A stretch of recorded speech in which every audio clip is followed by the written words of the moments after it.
என்ன நந்தினி, என்ன மார்க்கெட்டெல்லாம் போயிட்டு வந்தாச்சா? காய்கறி எல்லாம் வாங்கியாச்சா?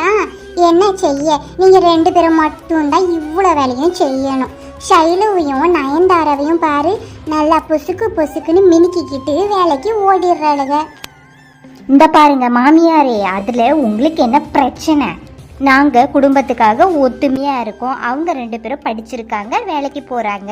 அவங்க புருஷமாருங்க நல்ல புருஷங்க, வேலைக்கு விடுறாங்க. எங்களுக்கு அப்படியா? எல்லாம் உங்கள் பேச்சை தானே கேட்குறாங்க. இந்த அடி, அதுக்கு ஏன்டி இவ்வளோ கிட்ட வந்து பேசுகிற? எனக்கு காது நல்லா கேட்கும், சரியா? ஆமாம் ஆமாம் பாப்போம், எத்தனை நாளைக்கு உங்கள் அக்கா தங்கச்சிங்க ஒத்துமைன்னு. ஆமாம் ஆமாம், உங்களை மாதிரி மாமியார் இருந்தால் ஒத்துமையாக இருக்கிறது ரொம்ப கஷ்டம்தான். அது எங்களுக்கும் தெரியும். அவங்க 2 பேராவது வேலைக்கு போயிட்டு